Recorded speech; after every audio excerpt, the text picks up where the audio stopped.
नमस्कार सभी को। आज की क्लास में हम चर्चा करेंगे मौद्रिक नीति की।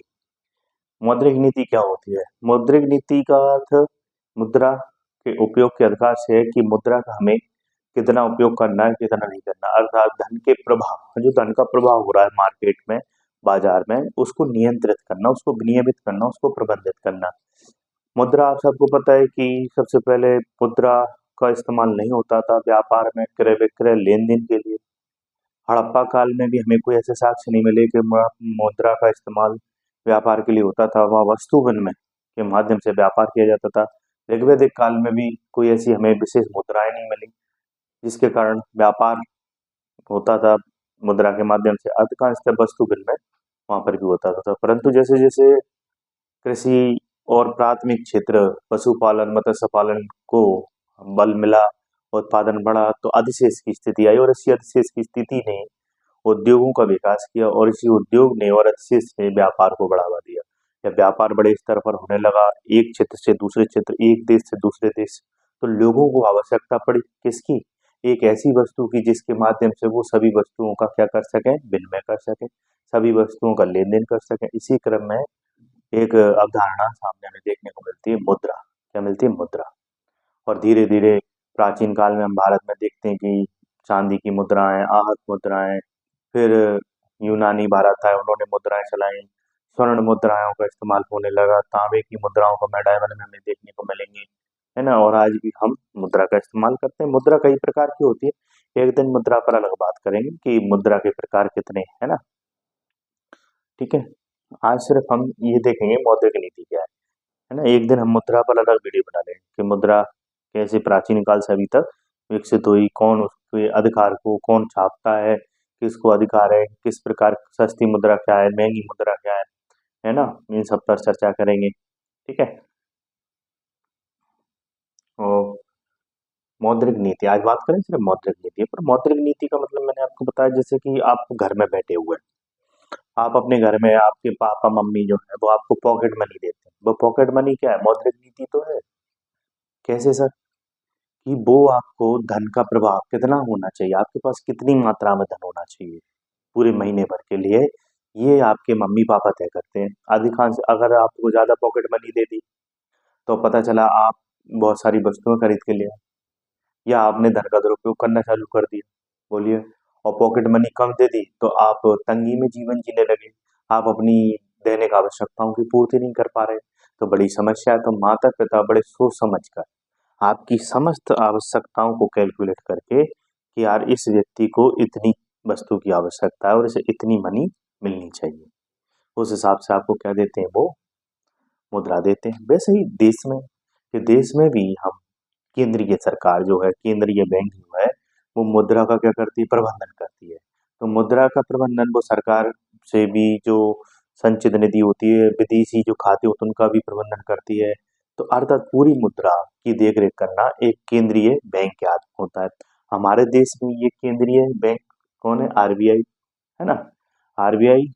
ठीक है। आरबीआई की, हमारे देश में बैंकों का विकास कैसे हुआ, मैं अगली वीडियो पर चर्चा करूंगा ना। तभी मैं आरबीआई का राष्ट्रीयकरण कब हुआ, 1949 की बात करेंगे, 1934 की बात करेंगे, 1 अप्रैल 1934 की 5 करोड़ की संपत्ति के साथ जो केंद्रीय बैंक आरबीआई अंग्रेजों के काल में डेवलप हुआ, किस आयोग की सिफारिश पर, प्रथम विश्व युद्ध के बाद ऐसी कौन सी परिस्थितियां बनी जिसके कारण मौद्रिक संकट पैदा हो गया अंग्रेजों के लिए। महामंदी का वो 1930 का दौर था जिससे वैश्विक महामंदी का दौर आया, और उस वैश्विक महामंदी ने हिटलर और मुसोलिनी जैसी ये तानाशाही शक्तियों को जन्म दिया, जिन्होंने विभिन्न देशों की सीमाओं पर अतिक्रमण करके द्वितीय विश्व युद्ध की आधारशिला तैयार की। तो इन सब पर हम बात करेंगे एक समय, है ना।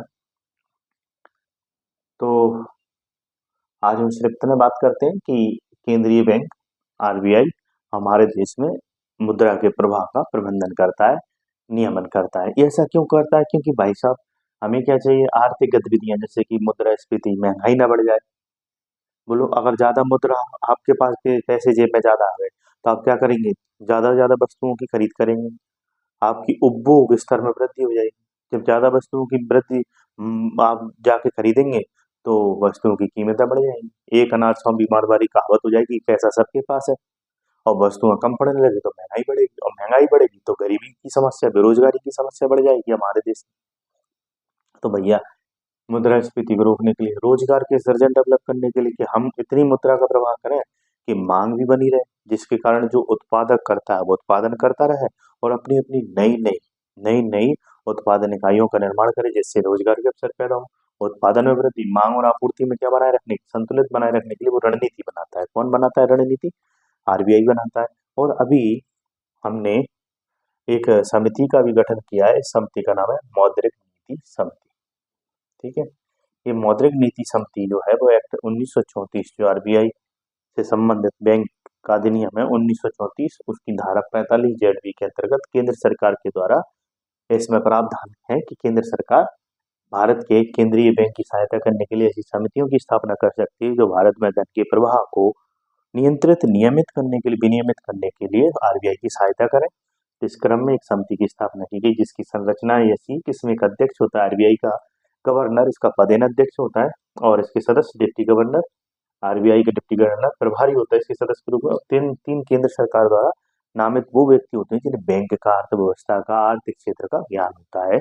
ये सब मिलकर क्या करते हैं, आरबीआई को मौद्रिक नीति को बनाने में क्या बनाते हैं, सहायता करते हैं। और यहाँ इस समिति में निर्णय बहुमत से लिए जाते हैं, है ना। तो ये समिति की संरचना, इस समिति का निर्माण किस अधिनियम के तहत कौन करता है, केंद्र सरकार, और आरबीआई इसके अध्यक्ष, आरबीआई के गवर्नर इसके अध्यक्ष होते हैं, पदेन अध्यक्ष। तो केंद्र सरकार, केंद्रीय बैंक, जैसे कि हमारे देश में आरबीआई, आर्थिक गतिविधियां जैसे कि हमारे देश में रोजगार का डेवलपमेंट करना, स्थिरता लाना है, सतत संपोषणीय धारणीय विकास को हमें आगे बढ़ाना है, सतत समावेशी तीव्रतम विकास को आगे कैसे बढ़ाना है। जब व्यक्ति के पास मुद्रा का सही प्रयोग होगा, बोलो मुद्रा की मात्रा कितनी होनी चाहिए, कितनी नहीं होना चाहिए, ये अगर उचित मात्रा में निर्धारण और आकलन हो जाएगा और इसका प्रबंधन हो जाएगा तो ये सब काम, रोजगार है, संपोषणीय विकास है, धारणीय विकास है, इसको हम सुचारू रूप से कर सकते हैं। तो इस रणनीति, यही रणनीति बनाता है दिन भर बैठ के, है ना। तो मुद्रा की मात्रा मतलब धन की आपूर्ति को विनियमित करता है। विनियमित कैसे करता है, तो इसके पास कुछ उपकरण है ना, इसके पास क्या है, कुछ उपकरण। कौन कौन से उपकरण है, एक है मात्रात्मक उपकरण, एक है गुणात्मक उपकरण। मात्रात्मक उपकरण में क्या क्या शामिल है, बैंक दर शामिल है, आरआर रेपो रेट है, रिवर्स रेपो रेट है, सीआरआर है, एसएलआर है ना, कैपिटल रिजर्व रेशियो है ना, स्टैट्यूटरी लिक्विड रेशियो है ना, है ना, वैधानिक तरलता अनुपात है ना, नगद आरक्षित अनुपात है ना, रिवर्स रेपो रेट है, बैंक दर है। इस पर हम चर्चा करेंगे, आप निश्चिंत रहिए। बस अपने दिमाग में जब भी मौद्रिक नीति पढ़े तो आप ऊपर क्या बना लें, केंद्रीय बैंक आरबीआई, और बीच में क्या बना लें, आपको बस कंसेप्ट समझना है, वाणिज्यिक बैंक, और नीचे क्या बना लें, उस देश के नागरिक जिस देश में हम रहते हैं। तो ये हमारे देश के नागरिक हैं, है ना, ये हमारे देश के क्या है, नागरिक, है ना। और इनको क्या चाहिए बताइए, इनको क्या चाहिए भैया, अपने बच्चे को पढ़ाने के लिए एजुकेशन लोन चाहिए, बोलिए। इनको आवास के लिए लोन चाहिए, इनको मोटर गाड़ी के लिए लोन चाहिए। पैसा चाहिए कि नहीं चाहिए, कहाँ से लाएंगे पैसा? तो पैसा तो ऐसा नहीं कि पेड़ पे लगता होगा तोड़ के ले आएंगे, अभी बना लिया होगा घर में बनता हो पैसा, तो ऐसा तो नहीं। किसके पास पैसा है? हाँ, बैंक, वाणिज्यिक बैंक के पास, वो बनाता कौन है, आरबीआई। तो आरबीआई को पैसा कौन, बैंक पैसे लेने किसके पास जाते हैं, आरबीआई के पास तो नहीं जाते सीधा, मेन संस्था के पास नहीं, हम वाणिज्यिक बैंकों के पास जाते हैं। कमर्शियल बैंक है, यूनियन बैंक है, या आपका एसबीआई बैंक है, बैंक ऑफ बड़ौदा है, जितने भी बैंक काम कर रहे हैं। तो नागरिक को लोन की आवश्यकता है पैसे की, तो वो किसके पास जाता है, वाणिज्यिक बैंक के पास। और वाणिज्यिक बैंक किसके पास जाता है, आरबीआई के पास। और आरबीआई इसको क्या करता है, नियंत्रित करता है। जैसे नियंत्रित करता है आरबीआई, वैसे नागरिक नियंत्रित हो जाता है अपने आप, है कि नहीं। कितनी सरल बात है, तीन चीजों को बना ली, कंसेप्ट खत्म। कि आरबीआई किस पर, वाणिज्यिक बैंक कहेगा तुम्हें लोन चाहिए, चिंता मत करो, लो 100 रुपए ले जाओ। आरबीआई कहेगा कैसे दिए तुमने 100 रुपए, वाणिज्यिक बैंक कहेगा कि इस ब्याज दर पर दिए, कि यार तुम्हारे जितने ज्यादा पैसे देने से आदमी तो पैसे का दुरुपयोग करने लगा, इससे तो मांग बढ़ने लगी, महंगाई बढ़ा दी, चलो हटो, लाओ तुम्हारे पैसे इधर जमा करो, ब्याज लगा देगा इसके ऊपर, इसके ऊपर वाणिज्यिक बैंक के ऊपर ब्याज दर बढ़ा देगा, फिर लो, और इससे कहेगा कि लाओ इतना धन मुझे दो, या इतना धन अपने पास रिजर्व रखो, सिर्फ और सिर्फ 100 में से सिर्फ आप 40% अपने पास ऐसा पैसा रख सकते हो जिसको मान कर चल रहे, 100 में से सिर्फ 40 रुपए आप लोन पर दे सकते हो। मान लीजिए पहले 60 रुपए दे रहा था, अब 40-20 रुपए इसके घटा दिए, गुस्से में आके कि लो अब दो इसको पैसे। तो इसी को कहते हैं मौद्रिक नीति, अर्थात मुद्रा का प्रवाह रोकना और मुद्रा के प्रवाह को प्रसारित भी करना। तो पूरे की पूरे नियमन कौन करता है? आरबीआई, वाणिज्यिक बैंक। और इस नागरिक को सुधारने का काम करता है, समाज को सुधारने का काम करता है। इससे धन का प्रवाह बना रहता है, स्थिरता आती है, लोगों का, निवेशकों का विश्वास बढ़ जाता है कि यार इस देश में ऐसा नहीं है कि एक दिन महंगाई 15 दिन में इतनी हो गई कि गरीब बहुत बढ़ गए और देश में कोई भी वस्तु खरीदने लायक नहीं बचा व्यक्ति, लोगों को पलायन करना पड़ रहा है शहरों से। नहीं, इससे लोग डर जाते हैं, विदेशी निवेशक डर जाते हैं, इससे देश में उद्यमी डर जाते हैं, इससे नवाचार डर जाता है भाई कि भैया कोई नई दुकान खोलेंगे तो पुरानी है वो नहीं चलने हमारी और नहीं चलेगी। मुद्र तो याद रखें, ये एक राजकोषीय नीति है जो ये डिसाइड करती है कि आय व्यय का लेखा जोखा। उसके उपकरण होते हैं टैक्स वगैरह है, राजस्व मैंने आपको बताया था, टैक्स वसूली करना, है ना, और उधार वो भी उधार लेती है ना, ऋण लेती है, और सरकार के जितने भी खर्चे उनको पूरा करती है। तो वहाँ राजकोषीय नीति में आय कहाँ से होगी और व्यय कहाँ करना है ये तय होता है। यहाँ मुद्रा कितनी है और मुद्रा का कितना प्रभाव मार्केट में करना है ताकि स्थिरता बनी रहे। वहां पर भी आर्थिक सामाजिक विकास सुनिश्चित करना है, यहाँ पर भी आर्थिक सामाजिक विकास सुनिश्चित करना है। तो मौद्रिक और राजकोषीय नीति में अगर समन्वय होता है तो उस देश की स्थिरता आर्थिक और सामाजिक स्तर पर बढ़ जाती है और उस देश में उद्यमिता को, निवेश को बल मिलता है। क्लियर हुआ? तो यहाँ आइएगा कि भैया केंद्रीय बैंक क्या करता है? आर्थिक गतिविधियों को सुचारू रूप से बनाए रखने के लिए रणनीति बनाता है कि मुद्रा, क्योंकि वो मुद्रा पूरी किसके हाथ में है? जिसके हाथ में वही तो प्रबंधन करेगा, आरबीआई के हाथ में पूरा मुद्रा का कार्यक्रम। तो वो उपकरण अपनाता है बैंक दरारा। इस पर हम विस्तार से चर्चा करेंगे ना, अलग से पूरा वीडियो बनाएंगे ना इस पर। खुले बाजार की प्रक्रिया, सीमांत स्थायी सुविधा दर, तरलता समायोजित सुविधा, सीमांत निधि लागत पर आधारित उधार दर, है ना। फिर गुणात्मक स्तर पर चयनात्मक साख नीति, विभिन्न दरों में कटौती, साख की राशि, उपभोक्ता साख, विदेश व्यापार, नैतिक सलाह, प्रत्यक्ष कार्रवाई, सीमांत आवश्यकता, प्राधिकरण की योजना, इन सब पर हम अलग से कि इन उपकरणों पर एक साथ। अब छोटा बोर्ड है मेरे पास, है ना, संसाधन उतने ही है, परंतु मेरी कोशिश है कि आपको मैं यहाँ से बहुत गुणवत्ता युक्त और एक ऐसा ज्ञान उपलब्ध कराऊं जिसे आप पढ़कर, समझकर, देखकर आप अपनी सफलता को सुनिश्चित करें और आप अपने कंसेप्ट को क्लियर कर सकें, है ना। तो ये सब उपकरण है। इन उपकरणों का उद्देश्य क्या है कि वो देश में क्या करना चाहता है? धन के प्रवाह को क्या करना चाहता है? विनियमित करना चाहता है, रेगुलेट करना चाहता है। किसके माध्यम से? इन उपकरणों के माध्यम से। जब उपकरणों के माध्यम से करता है तो वो कितनी प्रकार की नीति बन जाती है? मौद्रिक नीति। तो प्रसारकारी मौद्रिक नीति, संकुचनकारी मौद्रिक नीति, महंगी मौद्रिक नीति, सस्ती मौद्रिक नीति, है ना, कड़क मौद्रिक नीति और नरम मौद्रिक नीति या कठोर या उदारवादी मौद्रिक नीति कह सकते हैं। प्रसारकारी मौद्रिक नीति का मतलब क्या है कि पापा ने बोला कि पापा पैसे चाहिए, पापा ने बिना देखे लो ले जाओ पैसे, लो ये रखिए, जितने उठाने हो ले जाओ। बहुत पैसे दे दिए तो भैया पैसे का क्या हो गया? प्रसार, मार्केट में खूब पैसा आ गया। अर्थात आरबीआई ने वाणिज्यिक बैंक को खुल्लम खुल्ला पैसा दे दिया, लो। और वाणिज्यिक बैंक ने लो नागरिकों को उधार दे दिया, लो घर खरीदो, स्कूटर खरीदो। इससे क्या होगा? मंदी दूर होगी, परंतु एक हद तक। ऐसा नहीं कि लगातार प्रभाव बना रहा ना तो मुद्रा की इज्जत गिर जाती है फिर, है ना। वस्तु की इज्जत, पहले 1 रुपए में कितनी गोलियां आती थी संतरे की? 4।